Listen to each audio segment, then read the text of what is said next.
it's a little different than what we're used to seeing on the big screen. It does feel like very internet lore. Quality is great. It doesn't look internet lore, but it feels very much part of the internet. I like that it was like purposefully vague. It doesn't give you a lot of answers. It seems to tie in really well with the rest of the Backrooms lore and videos. Possibly we are in a simulation. It's learning from what our reality is, and no clipping like in video game, like where you like glitch out and you're like on the other side of the map, and these back rooms that they're in. And then as you go further down into the back rooms, things just get kind of weird and glitchy and strange. My theory is that it's a reflection, like a mirror of our reality. For a 19-year-old, it's a pretty solid movie.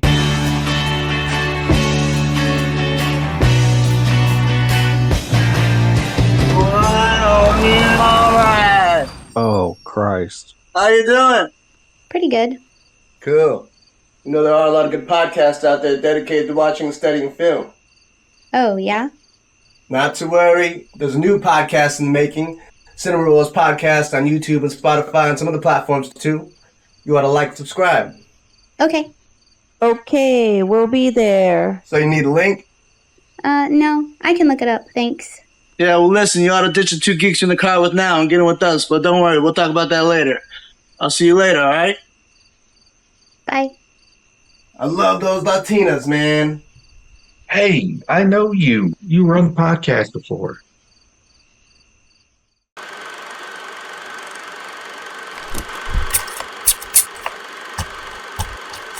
Cinema Rolls Podcast.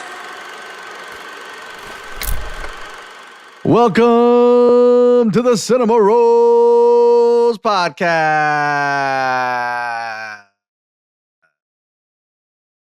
I am Josh. That's my brother Eric. We are the Cinema Rolls Podcast, a podcast dedicated to watching and studying film. Today, we will be reviewing and discussing Backrooms. Came out this year, 2026. It's rated R, has a runtime of 1 hour and 50 minutes, and it is directed by Kane Parsons. He's 19 years old. It's written by Will Soodik and Kane Parsons, and it stars Chiwetel Ejiofor, and I'm not sure. Renate Reinsve, and Mark Duplass. Is it Duplass or Duplass? I think the first one's right. Okay. I don't know.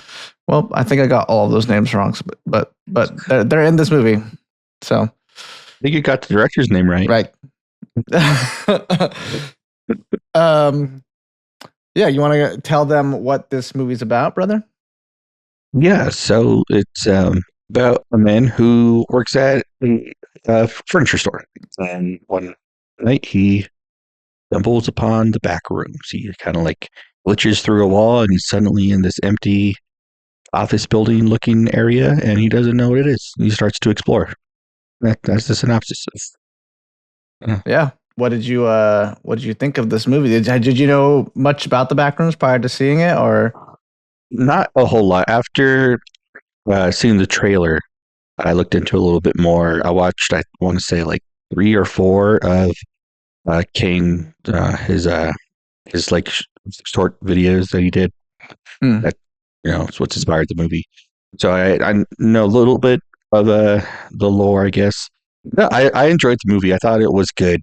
I don't know, like you had said last time when we saw Passengers after having seen Obsession. Yeah. Because Obsession is so good. Yeah.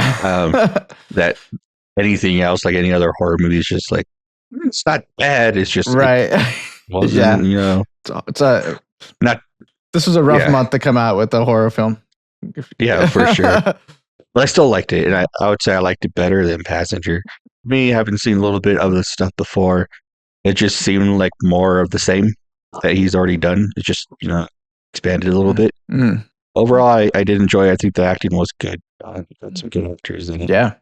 And it was weird and and I think it did what it set out to do. So yeah. What do you think? I would agree with all of that, to be quite honest. I thought it was good. I like that it was like purposefully vague with some things. It doesn't give you a lot of answers. It gives you a lot of things to kind of insinuate about, and I like that. I like that it seems to tie in really well with the rest of the Backrooms lore and videos. It doesn't seem like it's something that strayed away from it. It seems like it's very much a part of it, and it at the same time it doesn't seem like something like you didn't need to watch all of the Backrooms YouTube shorts and videos prior to watching this movie. You could go in blind, and it would still be a good introduction to what he is building, this mythos that he's building. Yeah, because I spent some time watching most of the videos. I think I have like 2 more videos to watch, and I kind of wish I didn't, to be quite honest. I kind of wish I would have went in blind. Not that I didn't know like anything about the Backrooms. I knew some things. I knew like when it first appeared and it was blowing up. My roommate, he's younger than I am, so he's all about all that stuff online and stuff, and he's a big Blender user. Right, we're both 3D artists. He and I are both 3D artists, and he uses Blender a lot. So he was telling me about, he's like, oh, this kid, he's blown up on YouTube, whatever. He made this whole thing in Blender, blah blah blah. So, right, I remember him showing it to me when it first came out. So I was aware of it. I just never really took the time to like deep dive. But this past week, I took the time to deep dive, and like I said, I kind of wish I just didn't. I wish that I would have just went in blind, because I think I would have actually, it would have had more shock value. I would have been more intrigued with some of the things that was going on in the movie, because there's some things that it shows in the videos that I'm like, okay, I already know that. So when it popped up in the movie, I was like, oh, okay, yeah, I've seen that before. There wasn't as much shock value for me, anyways. I think it's a good movie to bring more people into this like story and universe that he's making. For a 19-year-old, it's a pretty solid movie. Yeah, it's pretty good for someone his age. It's a little different than what we're used to seeing on the big screen, and I like that. You know, it does feel very internet. Yeah, it does feel like very internet lore. It doesn't look like, the quality is great. It doesn't look internet lore. Yeah, but it feels very much part of the internet zeitgeist, I guess. And and right here I have in my notes too, Eric. It was better than Passenger, but it was not as good as Obsession. It's right in between, I think. Yeah. I think Gen Zs are gonna love this movie. They're gonna eat this. They're gonna eat it up. They're gonna eat it up. They love stuff like this. They love all that weird internet stuff. They love the tall, lanky, weird shit, which is why they got all obsessed with the huggy. What's it called? Huggy Wugsy. Yeah, that's why they like that thing, because it's all like tall and lanky and weird. You know, they like shit like that. So I think they'll love it. I think older generations might not like it. Actually, I would assume that, you know, some boomers and older Gen Xers are probably not gonna fuck with this movie, because they're gonna be like, "What the fuck was that?" Yeah, I wouldn't suggest it to mom and dad. Yeah, they're not gonna. I don't think they would like it. But like younger millennials, even some older millennials, but Gen Z is gonna love it. They're gonna. This is gonna be like their Blair Witch. You know what I mean? And yeah, I thought it was good for what it was. Like you said, I think it set out to it did what it set out to do. I'm glad it wasn't like internet slop. Like when I was going down this rabbit hole, I was really worried. I was like, oh, am I going to see some like fucking doo-doo toilet? What's it called? Doo-doo head toilet. What is it called? Skibidi toilet. Yeah, I was like, fuck, am I going to see some shit like that? Like I was like, I don't want to really watch this. With some brain rot stuff. Yeah, but it wasn't like that at all. It was actually really cool. He actually had something to say, and it has sustenance, and it seems like there's, like I said, a lot to assume, a lot to insinuate, a lot of mystery but he gives you enough to work with where if you wanted to try to figure it out, you probably could. All right, what would you rate this movie? I think I'm going to go with a 7.5. What about you? I think we have the same thoughts of this movie, Eric. The same exact thoughts. Because I have it right here written down, 7.5. Nice. Yep. Nice. Cool. Then you want to move into fun facts? Yeah, let's do it. What do you got for me? You're the fun facts guy today. Yeah, I did get the fun facts. Eric was busy being a super cool nerd at Fan Expo. It's a con in Denver, yeah? Yeah.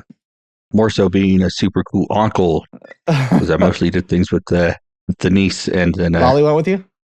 Lolly went, and then also Wendy's son Benny went with us too. So Word. What Yeah. all did you guys do? So the Did you rest- guys see anybody doing? yeah, we saw Monica Real. Is that how you pronounce her name? The voice actor for Froppy from My Hero Oh, Academia. nice. Yeah. And, also the voice of Bulma. Very cool. But yeah, she was really nice. We got an autograph from her, and Molly asked her a bunch of questions, and she answered all of them. Like she really took her time to engage with that's cool. the fans that were there. So that was cool. What did Lolly ask her? Does Lolly even watch Dragon Ball Z? She doesn't watch Dragon Ball Z, but she watched My Hero. She likes Froppy. That's her favorite character. Oh, nice. Yeah, I likes Froppy too. Yeah, I love Sue. I think she's great. Yeah, she's awesome. But yeah, she asked her how long she's been voice acting. She asked her how old she was. She asked her how she felt about Minetta, because Lolly doesn't like Minetta. But I think Lolly should be an interviewer. Ever see those people that walk around like cons with microphones and just talk to people? Yeah, Lolly should do that. And she's on TikTok now, so she has a reason to. she's got the platform. Right on. Cool. All right, we'll move into some fun facts. You guys ready for fun facts? Yes. Let's do it. So I didn't want to take the time to try to dissect interviews and figure out some fun facts through that. So I figured a good thing to do, especially since a lot of people probably aren't very familiar with this and probably haven't taken the time to watch a lot of the lore or whatever. I'm not going to break down the lore, by the way. That's not what I'm going to do. But I will tell you the history of how it came to be, because I think that's actually extremely fascinating. So, between 2011 and 2018, a photograph of a large carpeted room with fluorescent lights and pale yellow dividing walls circulated on various message boards. And on May 12th, 2019, an anonymous user started a thread on 4chan's paranormal-themed board asking users to post images that just feel off, accompanying the thread with the photograph. Another user replied to the post, giving the image its name and supplying the first description of the Backrooms. And I quote, "If you're not careful, you noclip out of reality in the wrong areas.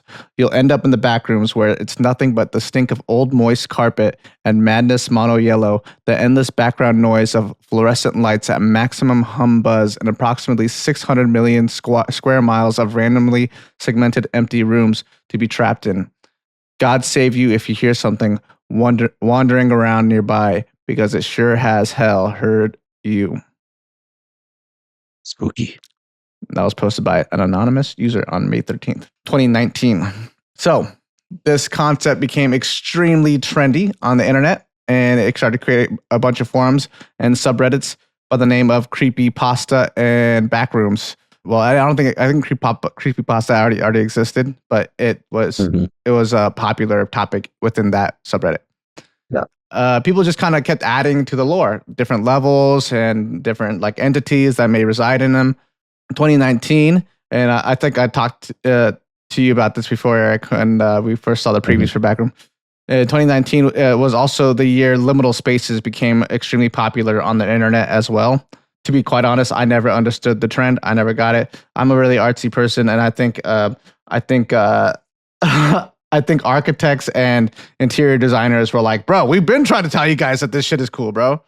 Where have you guys been forever, bro? This is not a new thing, So, but for whatever reason, in 2019, liminal spaces became really popular. So this Backrooms photo that started circulating in 2019 also was just right time, right place, And Kane Parsons, the director, was well aware of the liminal spaces trend and the lore being created behind the Backrooms image. He was disappointed in the quality of content, though, that was circulating around the Backrooms and saw an opportunity to turn it into something more. He began working on his short in 2021 using Blender and released it on his YouTube channel on January 7th, 2022 under the name Backrooms, in parentheses, found footage. Dun, dun, dun. I remember when it came out, a lot of people, I think it was mostly I want to say like older people. It was probably younger people that were finding it. And this kid, Kane Parsons, like he wasn't like well known or anything. He just like made this thing and posted it on YouTube. So when people found it, I think some kids really thought this was like legit. You know what I mean? They're like, oh man, like is this like actual footage of someone that found the Backrooms? And the way he did it too was putting that overlay over his render of his 3D scene. Kind of gives it more of a realistic feel to it. It's harder to see all the deformations that 3D normally would give off. And he was expecting it to be a standalone work and did not think it would accumulate the attention that it did. As of today, the video has around 78 million views, which is pretty insane. And it's actually going up. Yeah. I think I just checked it, and I think it's at 79 now. So with the success of the first video, he decided to make a series out of it, which ultimately led him to being the youngest director A24 has ever hired to direct a feature film. And further fun facts, I also have the origin of the Backrooms image, which I'll send to you, Eric, and you can post it for everyone to see. So this was the image that got posted to the 4chan that started it all. And until 2024, the image was not widely known. No one knew where it came from. But in 2024, someone was able to trace it back to its origin using the Wayback Machine, which I didn't know what the heck that was.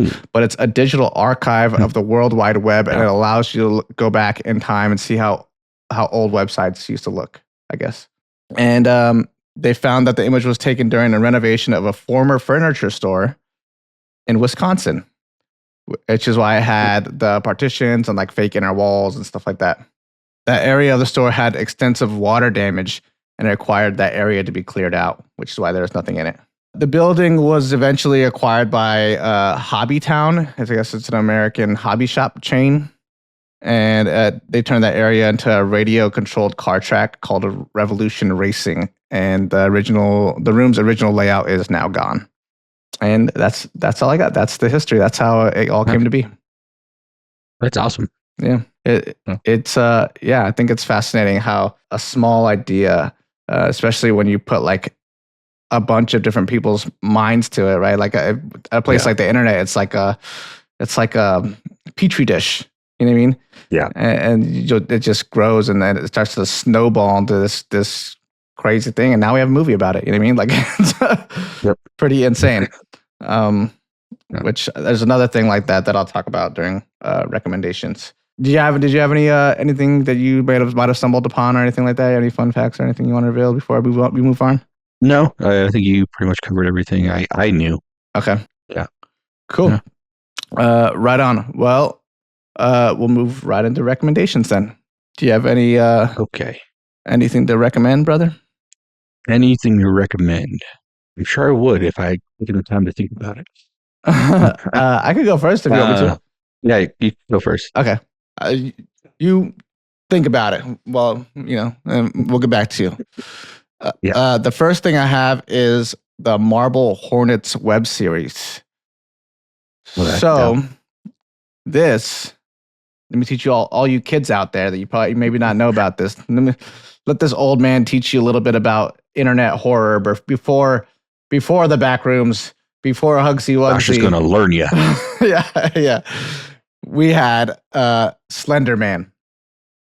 Slender Man, if you grew up around, if you're around my age and around 2009, there was this crazy phenomenon that was happening on the internet called Slender Man. And I got into it through this web series. I stumbled upon one of the, I don't even know how the heck I did this, to be quite honest. I think I was just one of those kids that was just chronically like searching for random shit online. And I stumbled upon this web series, and it's about a tall man in a suit, but it was fairly creepy. It was kind of set up like found footage. It was like this kid who like knew this guy who was trying to make a movie, and he ended up not wanting to make the movie. And he was like, "Well, why not?" He's like, "Well, I don't want anything to do with it. Here's all the footage I have. I'm leaving town. I'm never going to see you again." So the guy starts going through the footage, and he starts seeing like all this crazy shit that happened to this kid while he was trying to make this film, and why he quit on it, and why he doesn't want anything to do with those tapes anymore. And on it is when you learn all the Slenderman lore and all. They add a lot of lore to Slenderman as well. But in the shorts, they didn't even call him Slenderman. They called him the Operator. But it was based off of Slenderman, which was a whole internet thing that also started in a forum. It was like a forum. They like somebody had asked people to post pictures, like paranormal pictures or Photoshop pictures that look paranormal, right? So people were doing like all these different things, right? And someone made a picture of like these kids that are like walking. They're like, it's all black and white. They're like walking out of like what it seemed like a forest or something, and then there's Slender Man like behind them. And then it had like this quote that came along with it about like how these kids went missing and this and that or whatever, right? And then people really liked it, and more people started to make more stuff about Slender Man, and the lore started to kind of get created in this forum. And by the way, all this was happening still in this same like, hey, make a paranormal picture forum, right? But this forum kind of just turned into a Slender Man forum because everybody liked the character so much. Kind of the same thing with the Backrooms. It kind of just a bunch of people put their heads together and created this weird, creepy thing, and people ran with it. And then there was a video game and everything too. It was insane. I remember my cousin Aldo, when the game came out, he got it, and he made me go over to his house, and he was like, here, play this game, and then he put me in his room. He turned off all the lights, and then he left. And then he made me play the game by myself in the room. And I freaked out when Slender Man showed up. Nice. Did he show up behind you in real life? I thought he was about to. The game was actually really simple and like kind of boring. It was like you're just like in this forest trying to collect pages or some shit. And yeah, I would assume. And yeah, it wasn't anything crazy. But and then the YouTubers took it and started playing it on YouTube. And that was actually like one of the first. You know how like everyone on Twitch, like you see them playing a game and then you see them like in the corner. Yeah, that was like the first time people started doing that. Was like they're doing React videos playing the Slender Man video game. So like doing Let's Plays. Yeah, exactly. That's what they called it. Yeah, Let's Play. Yeah, Let's Plays. But I think a lot of those originally weren't like streamed; they were just like recorded and then put online. Yeah, and then I think it moved to streaming. Right. Eventually, got moved to streaming. Yeah. But back then, it was just they were making videos and putting them online, yeah. So yeah, whole thing, go check. If you like Backrooms and you like the fact that it got created in a forum and snowballed into this whole thing, Slender Man was the first one to do it. Go check that out. They also made a movie, but the movie was really bad. So that's why I didn't recommend it. So I never watched it. I didn't hear anything good. It was awful. It was god-awful. So can't recommend that. Moving on. The next thing I have on here, the next movie I have on here is the Blair Witch Project. It's like the found footage movie. When it came out, a lot of people thought it was real.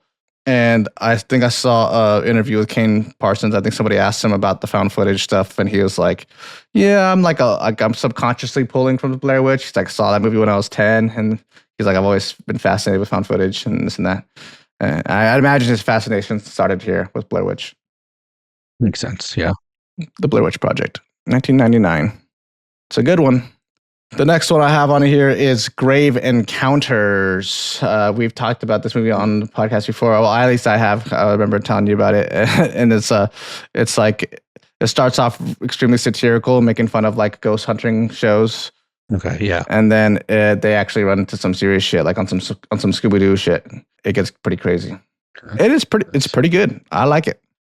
And it's obviously it's set up like a found footage thing too as well. The next thing I have is also a found footage thing. It is called Quarantine. Do you remember this movie, Eric? Oh yeah, that's a good one. Yeah, they're a television reporter and her cameraman are trapped inside a building by the CDC because like there's like some kind of virus or something. Yeah, and it turns them into like kind of like these like kind of like rabies zombies type characters. And so they're stuck in this building with that. So it gets pretty interesting. And the chick that played Emily Rose. Deborah. But yeah, that too. And Deborah from Dexter. Yeah. She's she's in it. And then the last thing I have is quite obviously the Backrooms found footage short. That the first thing that Kane Parsons made and put on YouTube. Yeah, I think That makes sense. I think if you liked this movie and you don't know anything about it, this is obviously the place to start. And if you like this, I think it's just going to be extremely easy for you to just fall into the rest of the Backroom stuff. Yeah. Cool. Do you think of anything, Eric? Makes sense. Yeah. I don't know why this keeps popping up in my head for some reason. I couldn't tell you why I would recommend this. But Nightmare on Elm Street. Nice. I'm on Elm Street. Yeah. And that works. Also, Paranormal Activity. Yes. It's a good one. Yeah. Paranormal Activity, by the way, is another movie where people thought it was real. And I will tell you, like, soon after that, I got hired at IHOP, and the chick that played the main character in Paranormal Activity, she was in my IHOP training video. Yeah, she is. I was like, what the fuck? Katie, right? Yeah. What's her name? Yeah. Oh, that was the movie I was thinking of. I think it's called The Cell with Lopez. Oh, right. I mentioned it before. Yeah. Yeah. I think that's another good one. Yeah, I want to watch that. Yeah, I think you would like it. Yeah, those would be my recommendations. Nice. Right on. Cool. We will move on to the Bucket Pull movie. Oh, yeah, Is that where we're at right now? I think that's where we're at. Yeah. Okay, last week we reached into that Bucket Galactus right there, and we pulled out a movie by the name of Phantasm. Came out in 1979. It's rated R, has a runtime of 1 hour and 29 minutes. It's directed by Don Coscarelli, and it's written by Don Coscarelli, and it stars Michael Baldwin and Bill Thornbury and Reggie Bannister. Yeah, what did you think about this movie, Eric? I thought it was interesting. Yeah. I mean, it's a B horror film. Yeah. Not my favorite from what I've seen, but it wasn't like worst. It's kind of bad. It's not like so bad it's good. It's just kind of bad. Yeah. But yeah, other than that, I thought it was okay. There were parts that I got some enjoyment out of, but that little like ball, that little like sphere thing that would like randomly show up and chase them, I thought that was kind of cool. Mm-hmm. But a lot of the movie, I think, didn't make much sense. Yeah.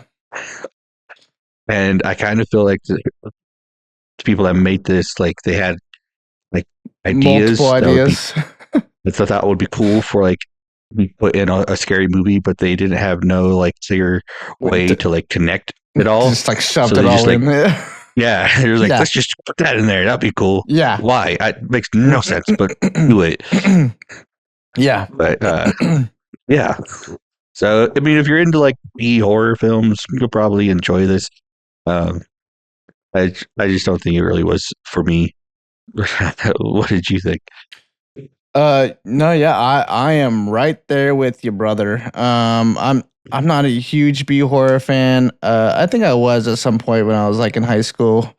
But now not so much. I think this movie has a lot of cool visuals.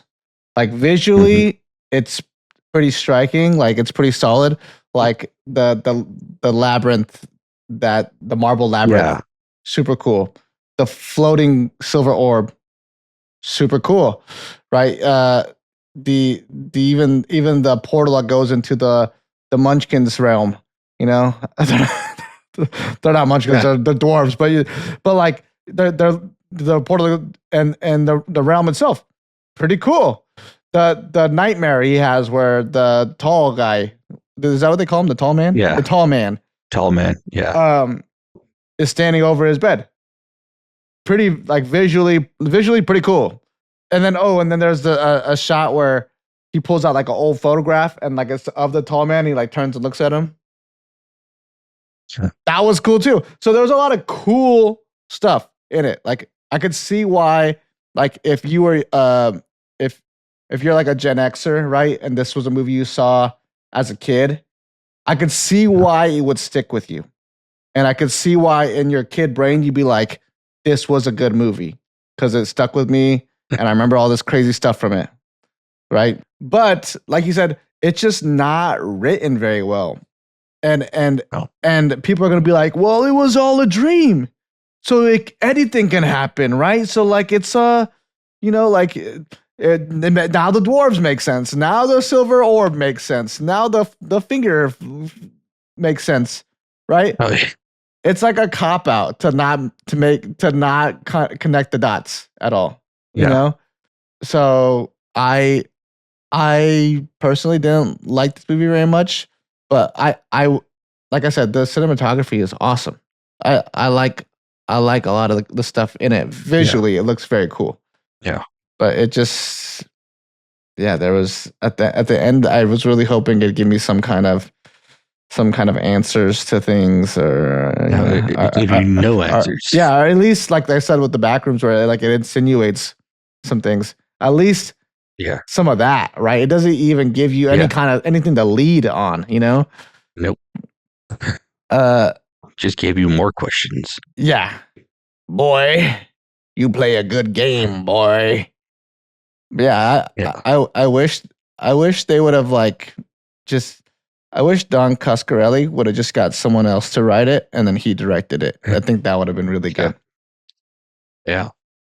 And I saw that it has several sequels and a lot of the same cast comes back to play the same roles. Yeah, I guess he keeps that one guy in it, the bald dude with the ponytail, which Reggie. Crazy hair choice, by the way. Yeah. But yeah, I guess he keeps coming back in all of them. I don't know. It's a lot of it made like 0 sense. I'm guessing this was a movie that was recommended to us by somebody, right? But who? Somebody. Do you know who it was? Who. I don't know. If you recommended this movie to us and you liked this movie, I would love to hear why. Like, if I just heard someone passionately talk about it, I would enjoy it more. I actually went looking for answers on the internet and nobody had any. So, at least not from what I found. So if you can give me, were they just more like speculation, but no, like clear? I watched this whole like 40-minute video on YouTube that was like more on the Phantasm, right? And I was like, all right, cool, maybe I'll get some answers here. And he just went into like special features type stuff, you know, like they shot this like that, they did this like this, whatever, right? And Don Coscarelli, he had a film before this one and it didn't do very well, and he wanted to make something that was his own, and he based it off of a nightmare that he had with the orb, and then the dwarves were part of his dream, right? And so he based it off of that and whatever, right? So I was like hoping to get more answers about the story, but I just got more answers about like how and why it was made, you know? Yeah. And I even got some answers about the tall man, right? I guess Don Coscarelli's mom is the one that did the costume design for him, and she put him in this like kind of shorter suit, like a suit that didn't really fit him very well to make him look taller. Yeah. And then they even put like platforms in his shoes, and then in some scenes, in some shots, they even put him like on like a pedestal to make him look even taller than that, you know. But yeah, just like I got information like that, but I didn't get information about the story. I wanted more information about the story, and maybe who knows? Maybe in the sequels they give you more answers. Yeah. What I thought was funny is the older brother, right, sends him to go stay with those girls. Yeah. Because it seems like he's going to like go take care of this small guy, right? But he didn't do nothing. He stood at home the whole time. It's with the girls. He's like, I got to go back to my brother or whatever. Ends up getting the girls killed, right? Or taken. Then he ends up back home and his brother's just chilling there. It's like, you didn't do nothing. Or what were you doing? I know. There's a ton of stuff like that in this movie, and I'm just like, what? Okay. It just makes no sense. Like, why is this here? It's just like, it seems like you wanted to see and you didn't know how to get there. Yeah, exactly. Yeah. What's crazy too is this has like a 6.6 rating on IMDb. Really? Yeah, so it seems like people really like this movie. But like, Apparently. tell me why though. Is it just because it looks cool? Yeah. I don't know. Please, people that may possibly watch this video, this episode, if you like this movie, please tell me in the comments why you like it. I need to know. Right. You have anything else for the Phantasm? I don't. All right, cool. Let's pull out. Yeah, I don't have anything else either. Let's pull out of the bucket. No, that's fine. All right. If you want us to watch a movie, write it down in the comments. We'll put it in the bucket. We might pull your movie. We might watch it. And we might not like it, like this past one we watched. So maybe put a good one in there because I want to watch some good movies. Please and thank you. Okay. What did we get? Drum roll, please. Oh. Lawrence of Arabia. I've been meaning to watch this movie for so long. Same. I haven't because it's so long. Yeah, exactly. Yeah. It's kind of why I haven't watched it either. But yeah, I've been meaning to watch this movie for a long time. Cool. Yeah. Cool. Right on. I'm excited. Now I have a reason to watch it. I'm guessing that one came off the poster, yeah? I'm assuming so, yeah. And that one's, people talk very highly of that movie, so. Yes, they do. Cool. Right on. Let's move on to what we've been watching. Yes. What have you been watching, brother? I've been watching a lot. Watched quite a few movies. All right. First, I know you watched it as well. It is Mandalorian and Grogu. Oh, that's right. Yeah, I watched that too. I didn't even put that on the list. Yeah, I watched it too. Yeah. Which I enjoyed. I liked it. I hear it didn't do so well. I hear some people are saying some negative things about it. Yeah. But in my opinion, it's like you all loved the show. Why are you now hating the movie? Is it simply because it's cool to hate Star Wars and Disney right now?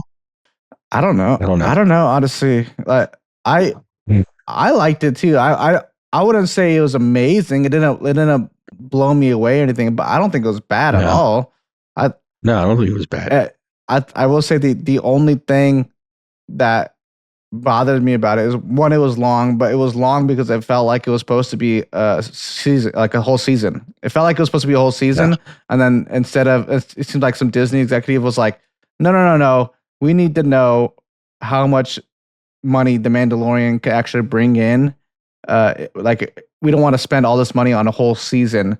And it might not, we won't even, because, all right, here's the thing. So when something's on a streaming service, right, there's no way to really tell if that one thing is bringing old subscribers back or if people are renewing their subscription purely for one title, right? Because there's multiple titles that are being released. So it's hard to tell. And most people, they don't even really base their resubscription off of what's coming out. They just like know that they like this streaming service and they're probably going to use it at some point. So they just stay subscribed. So they don't, there's not a good metric of like showing whether or not it's actually bringing in more money. Yeah. So, but a good way to tell if it still has potential to bring in more money and potential to bring more money to your streaming service is to release it in theaters. So it seems like they were going to have another season, and some Disney executives said, no, we need to know, we need more data on The Mandalorian and how much money and how many viewers it's actually pulling into our streaming service. So we're going to put this in theaters. And so then it seems like they just mashed what was going to be a season into a movie. And you can kind of see the arcs in which the episodes would have taken place. And that kind of bothered me a little bit, but it was pretty cool. Yeah, I liked it. I liked little Grogu. I like seeing him make that little mud hut. That was cool. Yeah. Grogu's so cute. How do you not love him? Yeah, I don't know. He's super cute. Yeah, and him like friending that alien fishing guy was cool. Right, yeah. Yeah, I liked it a lot. I think Rado was really cool too. I was expecting to like that character. Yeah. But yeah, I liked him. I liked him too. I didn't know what's his face was voicing him either. Yeah, they distorted Jeremy Allen White, right? Yeah, Jeremy Allen White. They like distorted his voice. It almost sounded like Seth Rogen. Yeah, he sounded different. Like I know this voice. Like, yeah, I couldn't place it. Yeah, I thought that character was cool. Never Agreed. thought I'd see a jacked hut Yeah. and actually like. Right. Yeah, he was cool. Yeah, he was cool. It was cool to see Dave Filoni. Yeah. In there. He had a cameo. He had a couple cameos. He was in the bar, and then Yeah. he was and he was flying. He was a pilot. It was in the X-wing. Yeah.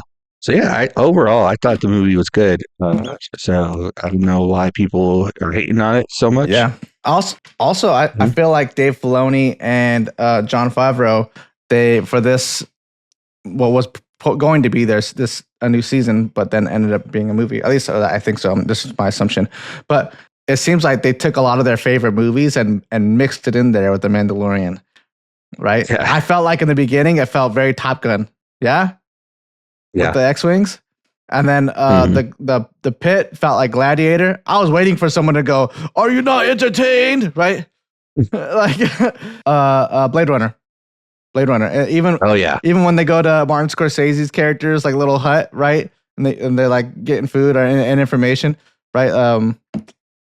What's his face does that in Blade Runner. He doesn't really get information, but he sits and eats his noodles at that one place, and it has that whole like cyberpunk aesthetic around him.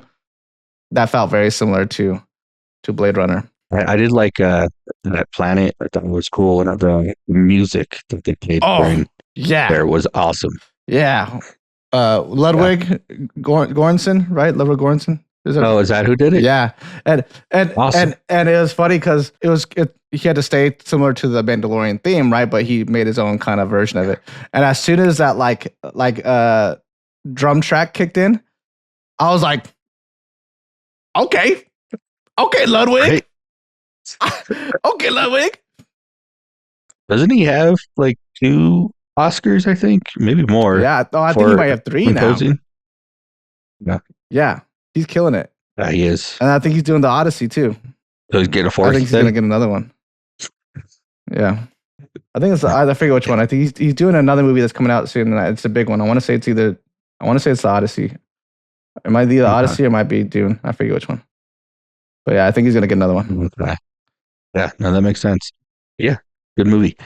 Next movie I saw it the same day, was Obsession, Nice. which you've already talked about. Yeah, but how'd you like it? I liked it, even though I was extremely uncomfortable the whole time. Yeah, yeah, That whole situation and the main character we're following, like, he's so unlikable. I know. I fucking hate him. He's Yo. just like, He's the oh, worst. Yo. like- He's the fucking worst. he's a little relatable at first because you know Right. who hasn't been in a position where you like someone and you kind of like don't know how to tell them, right? nervous to say. Yeah, But yeah, like he went a little too far, which some people do, and it's not cool.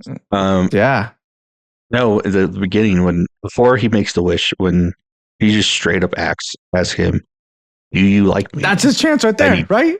That's his chance. Like he could have said something, and he's like, "No, like, Coward. we're friends." Like, come on, dude. Yeah, Like she gave you an opening. Yeah. Whether or not she liked you back, she was like, "Okay, let's get this out there. Yeah. How do you like me?" yeah. I remember telling that to my friend Randall. I was like, bro, that was all he had to do was answer a question. No movie. He would have no crazy horror story. All he had to do was just answer a question. And he's like, yeah, but the way he asked him though, it kind of seemed like she was already gonna reject him. And I was like, yeah, but that you got to take the L, bro. You gotta take that chance. Right? You know. She probably would like him more. Or maybe I don't know if she'd like him enough to date him, but she would respect him more. Yeah, if he wasn't such a coward. Yeah. And also, what was wrong with that other chick, Sarah? I know. She was cool. She's way cooler. I like her more, actually. She was a way better person. Yeah, and she actually liked him, and they had way better And chemistry. she liked him. Throughout the entire Yeah. movie. They had better chemistry. And I have no idea why he liked this girl other than it was pretty. Exactly. So it's like I did not like the guy at all. Yeah. So yeah, like I said, I was uncomfortable the whole time, but I think that's was kind of the point. Yeah. Yeah. Later, after he made the wish, and he could kind of tell that, you know, this is all happening because of the wish, and she's not really acting like herself. He still sleeps with her. Like, this is obviously not her choice, and you are Joe, how fucked up was that Yeah. sex scene though? like yeah. Oh, I that just show's can't hard to see watch, how bro. anyone would even do that. Like, you obviously know this isn't what she wants. Yeah, that Like, shit was I don't- awful, I bro. don't know. It was, I don't like it. I did not like it. Luckily, it wasn't that long of a scene, but it was just No. even the few seconds it was on the screen. I was like, and her face was just like, I was like, no. Yeah. And those few times where like her actual self comes through. Yeah, that shit's sad. Yeah. Yeah, that shit's sad. Yeah. It's a good movie, but like I said, made me very uncomfortable, and it's triggering definitely for some people. So I understand if some people would not be able to watch this movie. Yeah, But I do think it was a good movie, and it's important to have movies like this. for sure. I mean, you should already know that doing the things is wrong. To see it, on screen and make you feel so uncomfortable, I think we should all know.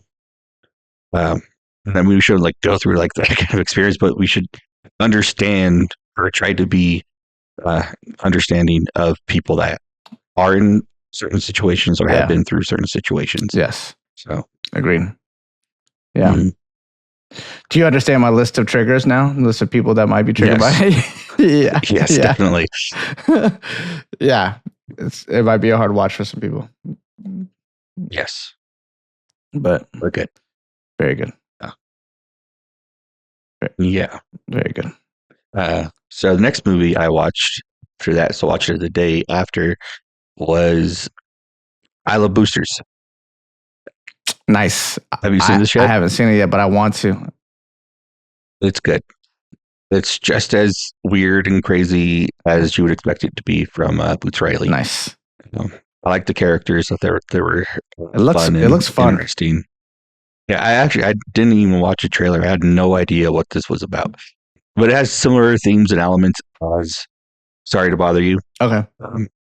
Seems like Boots Riley is not very pro like establishment or capitalism. Yeah. So he definitely puts that out there. And then there's part just like in Sorry to Bother You, where like things just like there's already weird and crazy, but then like it completely goes like another way. You're like, oh, that's crazy. Mhm. But it's good. I liked it. I didn't like it as much as Sorry to Bother You, but it was still pretty good. And I would recommend you go watch it, especially if you like that kind of movie. Nice. Oh yeah. Yeah, I got to check it out. Yeah, definitely. And then other than that, I think that's all the movies I watched. But I watched the first 2 episodes of Spider-Noir. Very nice. I watched the Yeah. first episode. I didn't watch the second one. I honestly, I really don't like when they put all the episodes out at once, bro. I like the week by week thing. I do too, It actually. gives me a chance to I like watch having everything I'm something watching. to look forward to. And that as well. Because like Yeah. I don't have the time to watch 8 episodes, but I can watch one. Yeah, especially when they're like close to an hour long Yeah. each episode. Go. And I already know everyone's gonna go watch it in one day and then put all the spoilers out on fucking line. Yeah. The day of, before I even got to the first episode, people are always like, final episode, explain. Like, what? Yeah, Dude, come I on, haven't bro. watched the thing yet. Yeah, it's insane. But I like it so far. Wasn't sure how I was going to like older Ben Riley, because Nicolas Cage is Are you watching it in pretty color old or are you now. watching it in black and white? I have to go black Gotta and go white. black and white. If Yeah. you said color, I was gonna be mad at you. My plan is to go back and watch it In color. after. Yeah. Yeah. But no, I think the fact that it's Spider-Man that has been Spider-Man for like a while. I guess the show they just call him the Spider. Right.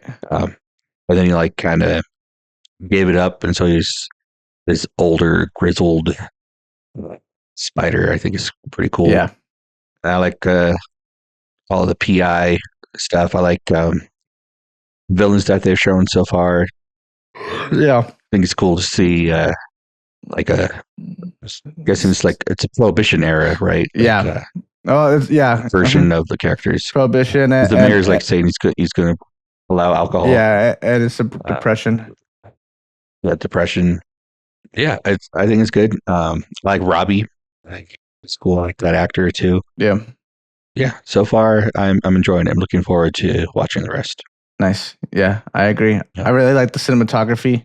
Like I said, I'm watching it in black and white. And it's which is why I think it's interesting they even have a color version, because I feel like you have to think about the cinematography differently with black and white.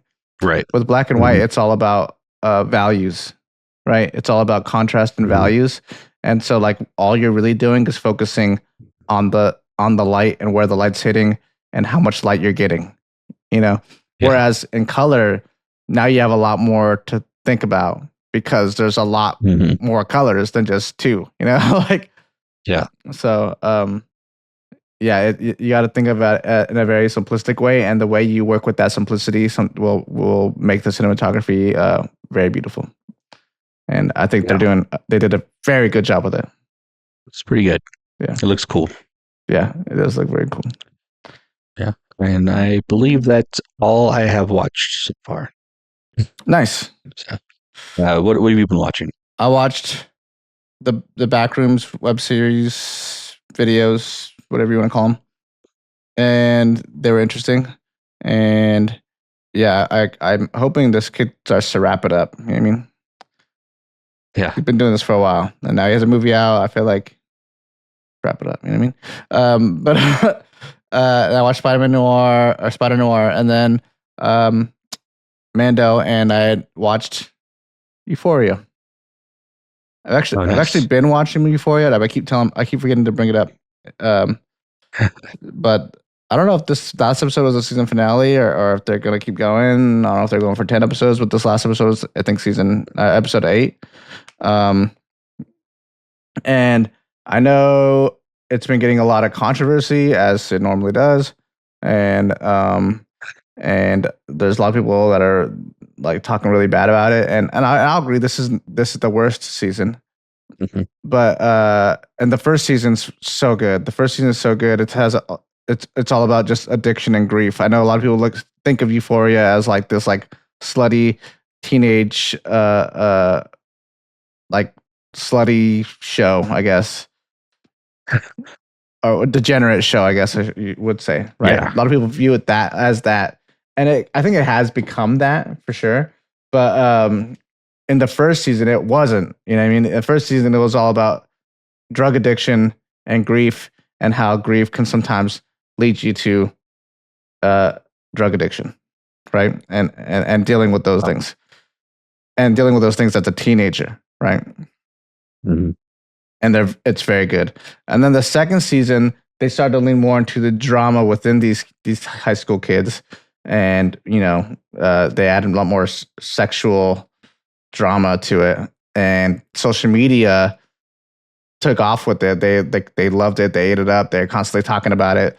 They're talking about the drama online as if it was real drama, you know. I think they saw that, and I think now with this new season, they just kind of leaned into that more. And I don't think what they're saying in the show is necessarily a bad take. And maybe that's a hot take on my end, but and I'm not sure if it's Sam Levinson or whatever, the creator director guy who's pushing it in this direction, or if there's writers they kind of have like their own thing that they're doing with it, and he's just kind of directing it. But like they're comparing like pimping, right, to OnlyFans, and it's not far off. It's a little exaggerative at times, but and it has a lot to do with how young women view themselves and view success and value themselves and how society values them. And so the themes within it, I think, are bad takes, like, but it's heightened for exaggeration and shock value, and I think it's done that way on purpose so people talk about it and it creates controversy. And in this season, it's kind of weird. They have this like whole like religious thing happening in the background with, and there's kind of like always been a little bit of a religious thing in it.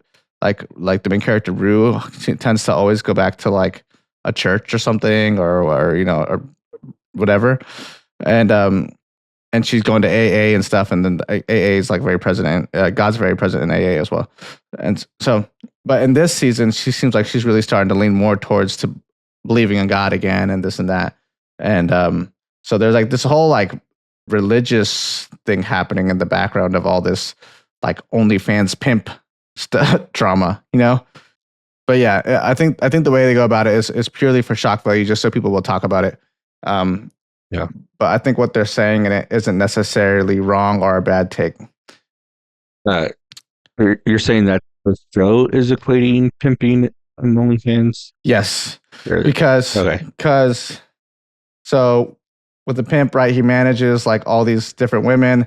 He makes sure they're good to go. He makes sure that they get to their appointments and stuff on time and this and that or whatever.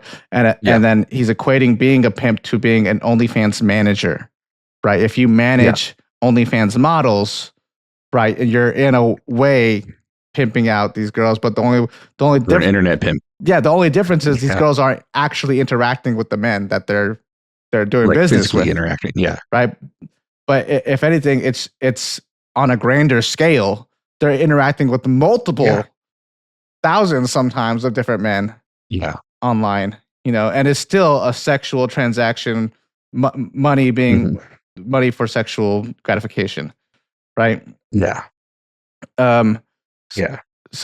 So it is very similar, right? So I don't like I'm saying I don't think that's a bad take, but it's no, because that does happen. Like I know there are models on sites like OnlyFans that on there because some man is telling them that they need to be, and the guy's taking the out of their money, which is not cool, right? Yeah, for sure. And sorry, did you have more? No, I was going to say that as well. I know that there are some OnlyFans models that also aren't liking the show. I guess I haven't watched it, but I guess there's some things that Sydney Sweeney's character does that aren't technically allowed on the site. And so they're like, you actually can't do that. Yeah, I was actually just about to get into that. So I don't think these motherfuckers are even watching the show. So like, she does that before she even gets a manager. She's doing that thinking that's what men like. She's posting that on Instagram, like the baby thing and the dog thing, like their collar or whatever, right? Right. She's taking pictures and posting these images on social media, trying to gain a following because she thinks that's what men are into. But this is prior to her getting a manager. And then Maddie, her friend, becomes her manager, and she's like, "What? This is all crap. Don't do that." And so I saw some OnlyFans models like, "That's not even allowed on OnlyFans. You're not even allowed to dress up like a baby on OnlyFans. There's a lot of strict rules on OnlyFans. You're not allowed to do that." And it's like, okay, well, she wasn't doing that on OnlyFans. I don't think you guys are watching the show. And then and then there's another one where there's a part where she sleeps with this like social media Twitch kind of type character, right? And she purposely posts herself on. She takes his phone, posts herself on his Instagram story or some shit like that. Oh, crazy! And to get more followers, right? And so overnight she gets like hundreds of thousands of followers on OnlyFans, right? And so there's some OnlyFans models that are like, well, that's not realistic. If some girls see that, some girls are going to think that that's how it works on OnlyFans. And I'm telling you right now, some girls already think that. Some girl before the show even existed, they already thought that because of girls like Bad Baby or whatever, Barbie, what do they call her? Bad Baby. Bad Baby, and then and these other I don't know them, but these other girls that do it, you know what I mean? Know. Yeah. That have success stories, right? So girls already think that. One, two, it's purposely trying to show us a slippery this how fucked up this industry is. It's purposely trying to show like how manipulative it is and how fucking kind of twisted it is and how you kind of have to be kind of a manipulative, twisted person to try to like get into it and to gain more followers, and you have to play this weird social game, you know? So it's purposely showing like how warped that industry is. And I think, yeah, if you're a young kid watching that show and that's what you equate that scene to, you're a dumb kid. But like, as an adult watching it, you're like, oh, you can easily tell that I don't think it's glorifying it at all. If anything, it makes it look like it's something you don't want to get into. Right. And those girls, like the baby and others, they are people that are already popular and famous to begin with. Yes. They already have a following. Yes. And then they start something like that. And then they, obviously, because people know them or they've heard of them, they're just going to go and, give them money. Yeah. Which is crazy. But they blow up and they get tons of money right away. But that's not what's going to happen for everyone, obviously. Yeah. If you're just some girl and no one knows. Yeah. You need to like really work and put yourself out there and promote yourself to get those followers. For sure. Yeah. I think a lot of girls where they make the mistake is they assume that just by posting slutty pictures and whatever is going to gain them a following, and that's not true. But you have to. It actually is work. You got to post frequently. You got to promote yourself, meet up with other people, collaborate, blah, blah, blah, blah, and build up a social following prior to dropping an OnlyFans. So this is some advice for all you girls that want to do an OnlyFans, coming from somebody that has worked in social media and someone that has kind of dabbled a little bit in that industry as well. But you have to build up a social following prior to dropping the OnlyFans. Build up a good following, a good enough following that you think will make you a good living off of. Once you have that following and you're happy with the amount of followers you have, then drop it. But what you don't want to do is start with no followers, start dropping slutty pictures and OnlyFans at the same time, and then you're gonna get upset because no one's following you. And then what the biggest mistake is, they go start sharing it on their personal Facebooks, their personal Instagrams, their personal Twitter, and who all is there on their personal accounts? Friends and family. And now all your friends think you're a whore, and all your creepy uncles are looking at your OnlyFans. That's exactly what you don't want. That's exactly what you do not want. You do not want that. Yeah. So my advice, do it anonymously or build up a following first, and don't rely on your friends and family to give you OnlyFans money, because that's stupid. Yeah. Yeah, there you go. There's your advice. There you go. Let's move on. Yeah, because I didn't watch anything else. And we're moving on to anything coming out that you're excited about? Anything coming out that you want to? Nothing that we haven't talked about. Yeah. Okay. I want to go see Pressure. Oh, me too. The Odyssey's coming out. Dune's coming out. All the big ones. I want to see those as well. But right. Final thoughts. Final thoughts on Backrooms. Do you have anything specific that you were saving for final thoughts, or do you want to get into the thing I was going to ask you earlier? I had something, but I don't remember it, so you can get into what you're going to do. Okay. Big question. I think that everybody has been wondering since Backrooms became a thing. What do you think it is, Eric? The Backrooms. What do you think it is? So I think it could be one of two things, mostly. First, I think it could be an alternate reality, another dimension. But I think what it kind of hints at more, that possibly we are in a simulation. And like they say, like no clipping, like in a video game, like where you like glitch out and you're like on the other side of the map. It's basically kind of what it is. And these back rooms that they're in, like they kind of just say in the movie, it's like something that's like it's learning from what our reality is, and it's trying to like replicate it, but it can't exactly get it right. Uh-huh.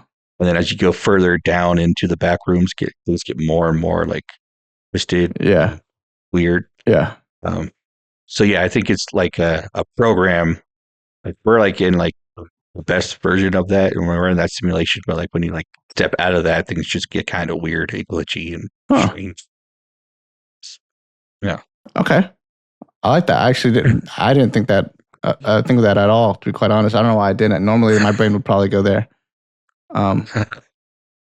But I think it's because there's something you said in the movie. He said he said it's like memories, right?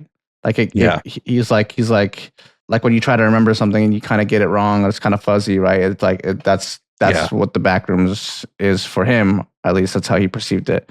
Mm-hmm. So because he said that, my theory is that it's a reflection, like a mirror of our reality, which is why all the signs and stuff are backwards.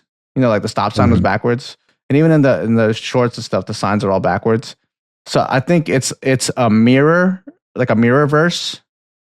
But because it's not the real verse, that's not the real reality. It's a mirror of our reality. The deeper you go, the less reflective it actually is. You know, the less it actually gets right. You know, and I think too on the reflective side, because it's a mirror verse, right? So like when you're being introspective and you're looking in the mirror, right? Mm-hmm. You have to look at your worst aspects of yourself, right? You have to being introspective and working on yourself requires you to work on the worst aspects of yourself. And so I think this mirrorverse is like when it depicts people, it depicts their not necessarily their worst attributes, but like their I guess in a way the worst attributes, but it's like their would it be more like their insecurities? Yes. So not necessarily what is their worst attribute, but what they feel is they don't like about themselves. Yes. Yeah. And so for him, it was also like the main character was like his anger as well, which is why his mirror self is like so aggressive, you know? Yeah. Yeah, I think that's what it is, but I don't, like I said, it doesn't give you any solid answers. That's my theory right now, though. I just like that theory. I think it's a good one. But what is it like? How did the Mirrorverse get there? It's just something that just kind of like spawned, or did something or someone put it there? I don't know. Maybe this is where your theory starts to kick in. You know, maybe we're in a simulation, and that is the some kind of weird other side of the program that got mirrored but got it wrong. It's like all the glitches in one spot, you know? Yeah. I don't know. It's weird. It is pretty weird. Seems like Kane Parsons has all the answers. So, and it seems like he's getting to the revelation soon. I hope so. Probably make another couple movies about it. Maybe our videos or something. I'm not sure. Yeah. I think depending on how well this one does, maybe he'll just make a movie about it. I don't know. Yeah, I'm assuming it probably didn't take a whole lot to make. I think from that alone, it's probably going to do pretty well. Like my theater was pretty full, and I think it was an additional screening that they added, because originally when I was looking at the times earlier, the only options was a 9:45 and a 10:30, and I had to go to Jeremy's graduation. I got the 9:45 showing, but I wasn't sure if I was going to make it. So I went to change it once it seemed like I was getting really close to not making it. And the 10:30 was still there, but also they had added a 10 o'clock show. So I think it's pretty popular. Yeah. Lots of people are going to it. My theater had a lot of like younger kids, like Gen Z. Yeah. And when the movie first started, like they were being very talkative and it was really annoying. But like once the movie started going, they like shut up and actually watch the movie. So. Yeah. What's funny is I think they're going to really like it, but at the same time, I think they're going to have a hard time focusing on some parts. Like, for example, like while I was watching it, I had a Gen Zer next to me on my left side, and then there's a couple down the road to my right. And at some parts, I swear they're getting on their phones at the same time. There are certain parts that just weren't like hitting their dopamine system well enough. So there's And I looked over at the girl's phone. I was like, what is she possibly doing right now? I had to know. She was looking up all the actors and like what else they've been in and stuff like that. I was like, watch the fucking movie, bro. You can figure that shit out tomorrow. You know what I mean? Yeah. Wait like a couple hours. You can figure it out. You know? This doesn't have anything to do with the movie, but that did make me think of it. My friend Cyrus, he went and saw a movie. I forgot what it was, but he said that when he was there, he thought about getting a girl's phone number. Oh, do it. Not for him, for me. Oh, do it. He said there's a girl was there, like sitting like in his row, I think, and he was a little older because he's like, I think he's 21, so he's pretty young guy. Yeah. But he said that she was older, and that during the movie, she like whipped out a notepad and was writing notes about the movie. Hey. He was like, yeah, so I thought about like asking her for a number for you. I was like, why didn't you? I could have at least led him to the podcast. Yeah, at least give her that. Right. Dang. Well, now she's gone. Oh, she's gone. Where did he go see the movie at? He lives in Boulder, so probably nowhere near me. I would say I don't think it'd be too creepy to start trying to see movies where she might go see movies. You guys just like, where's the girl with the notepad? Yeah. Like, that's the one. That's what he was talking about. Yeah. Yeah, that's cool. That's funny. Also too, the person next to me to my left, she had a blanket, and I don't know what it is when people take their blankets to movie theaters. I think it's fucking gnarly, bro. I think it's so like, you better be going home and washing that fucking blanket as soon as you get home.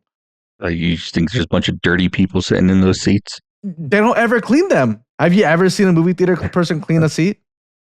No, because we don't. That's what I'm saying. That's what I'm saying. They've never been cleaned, ever. Never. Like it'll get wiped down. At most, maybe it's been Lysol. There's a tear or something, it'll get replaced. Yeah.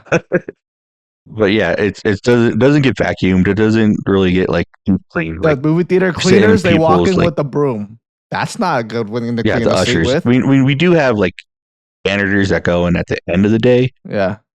But they're not cleaning those seats. Not like that. I bet you a lot of them nowadays too. They probably sit on the chair and just like their phone. Like a little nap. Yeah. I mean, they're going in at like 1 a.m.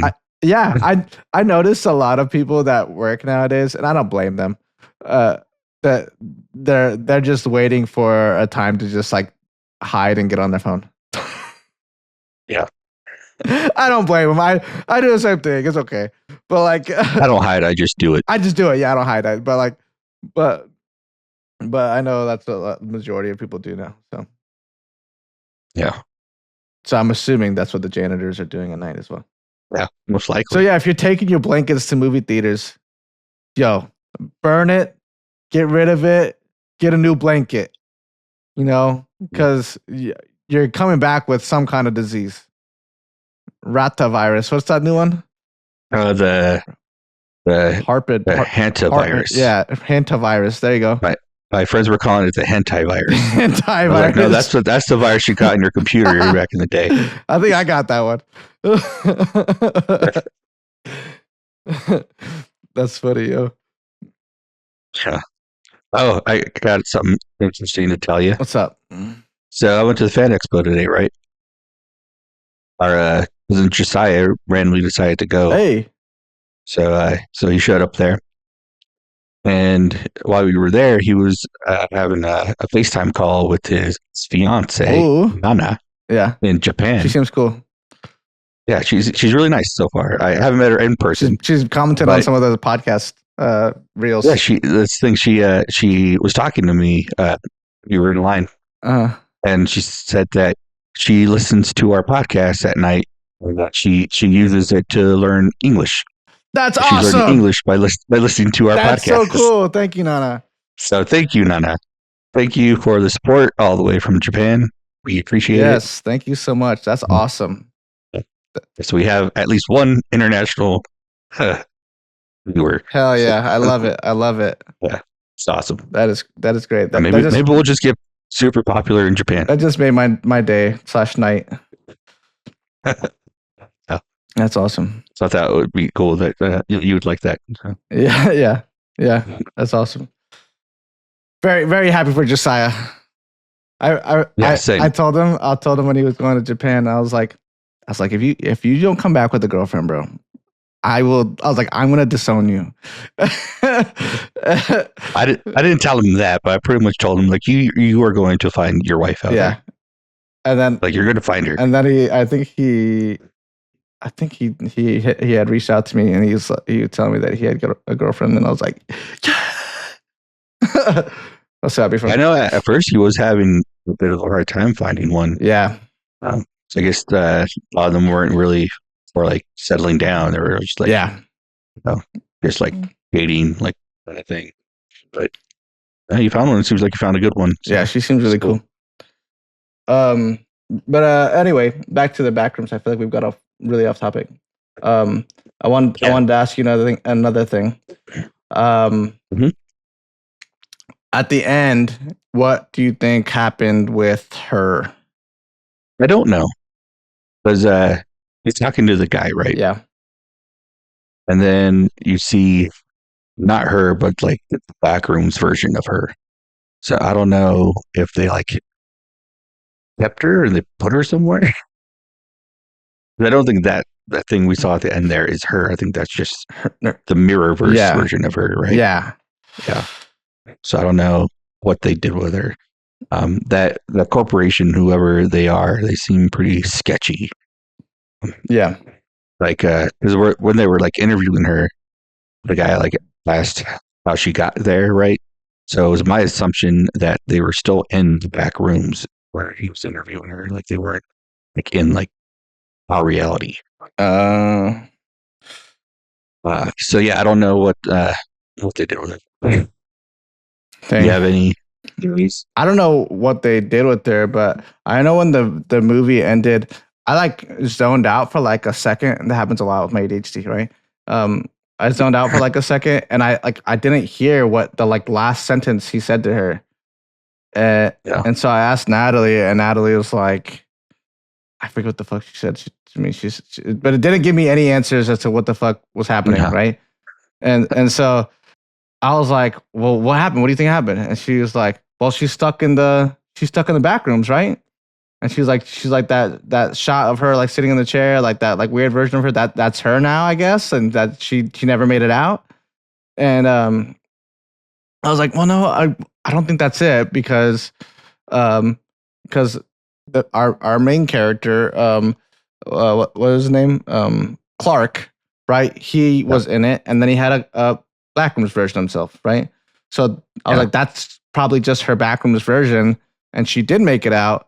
And also too, in the web series, you get to learn a little bit more about this company, right? It seems like they discovered it, and they're mapping it and researching it and this and that, and trying to figure out what it was. And I think at some point they actually like put in like offices in there, and they like had people like staying in there. Like, it seemed like they were like at some point even like using it as like storage space, even like trying to like I don't know, like actually use the space for something.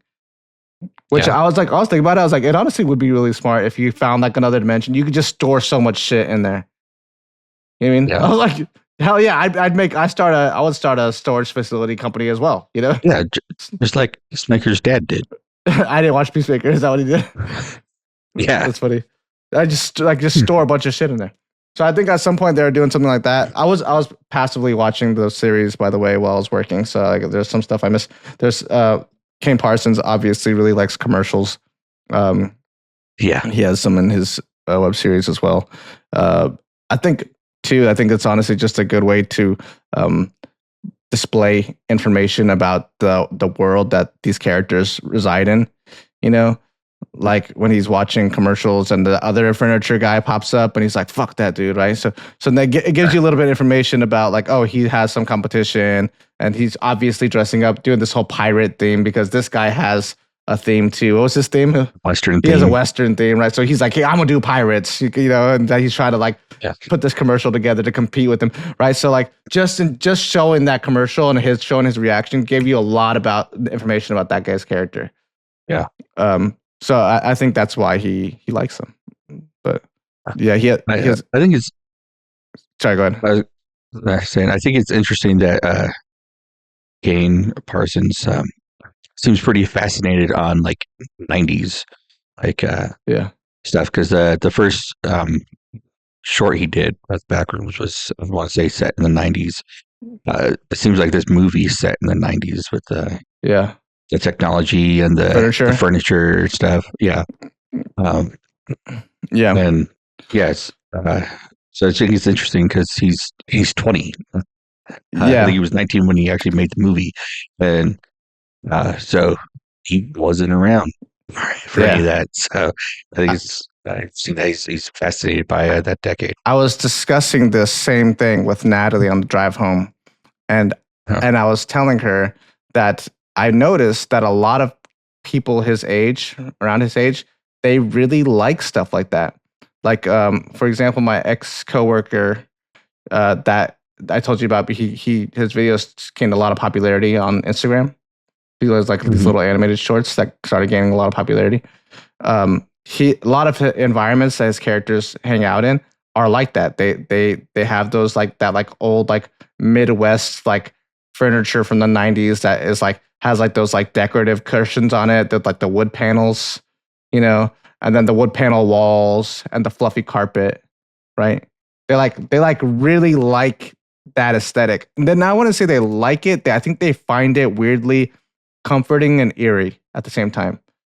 And so I noticed with a lot of like this online stuff, kids that around that age making like little online things, they like to set it in that kind of environment.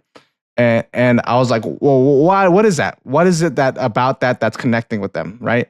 And my theory is that it's either scratching like a weird subconscious like memory that they might have when they're babies of maybe just seeing these things around them before they grew up and then those things kind of disappeared, or it's they see these old photographs of them as children or their parents before they had them, and around them is like that kind of furniture, that kind of aesthetic. And it's in this within this little picture, it's like this kind of strange past dimension that they're completely unaware of. Even the physical photo itself probably seems a bit weird to them because they're so used to just this. You know what I mean? Yeah. So maybe it's that whatever that feeling is, that physical feeling of holding a picture and seeing an era that you're completely unfamiliar with, that is just right outside your life experience. Maybe that's what it is, you know? I don't know. Wow, it is fascinating. I wonder if it has something to do like you were just saying with the photo, like having like an actual photo, you know, it's tangible. Like having like a VHS tape or a cassette tape or even like a CD, like it's physical media, right? As opposed to everything just being right there at your fingertips on your phone. Like, yeah, I don't know. Because I think I remember having similar feelings about like pictures of our parents in the 80s, right? Because I was born in the 90s. Yeah. I knew nothing about the 80s. But I have like, it's almost like I have this weird like nostalgia or like feelings towards it, even though I didn't exist in it.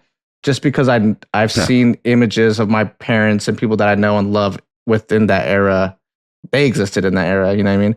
Like all those pictures of our aunts and they all have like giant hair, you know? Yeah. Right. And even mom has a picture where she like, it was like professionally done and her hair is like giant. There's like a backlit thing going on. I love that picture of our mom, by the way. But I think that's where my fascination with big hair began. Like I love big hair, but it's like stuff like that. You know what I mean? Like I didn't exist in that era, but that's something about those photos, something that I wasn't a part of, is fascinating to me. Maybe it's that. Maybe, I don't know. No, some 90s fashions back too, like the baggy jeans and stuff like. It's weird because I feel like there's a giant 80s wave for a second, and then I thought it was going to trickle into the 90s, and it kind of did for like 2 seconds, but I think now they're all into Y2K. They just skipped the 90s, bro. It's funny because like went to What's Your Lie thing last year at the park, and like all of these kids are just dressed like how everyone I knew dressed when I was like junior high and high school. They got digital cameras. It just feels weird because it feels like I just like got in a time machine and like, am I like in junior high again? Like what's going on? Yeah, it's super weird. I've gone to a couple bars and clubs, and like I've seen kids that are like 20, 21, and they have digital cameras, and I'm like, what is going on right now, bro? What is this retro? If this is retro, you guys are making me feel stupid old right now. This like they're treating digital cameras how we used to treat Polaroid pictures. You know what I mean? Polaroid. Like, it's crazy, dude. I don't like it. All right. You have anything else for the Backrooms?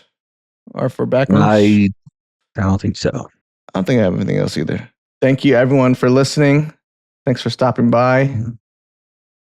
We love you. And I hope you guys enjoyed this episode. Comment below, right? A movie you want us to watch. Yeah, I don't know. Tell me you hate me. Tell me you love me. Whatever you need. Just interact with our video. I would love that. Yes, please. Please and thank you. Like and subscribe, all those things. All right. Thanks, everybody. Thank you. Peace out. See you.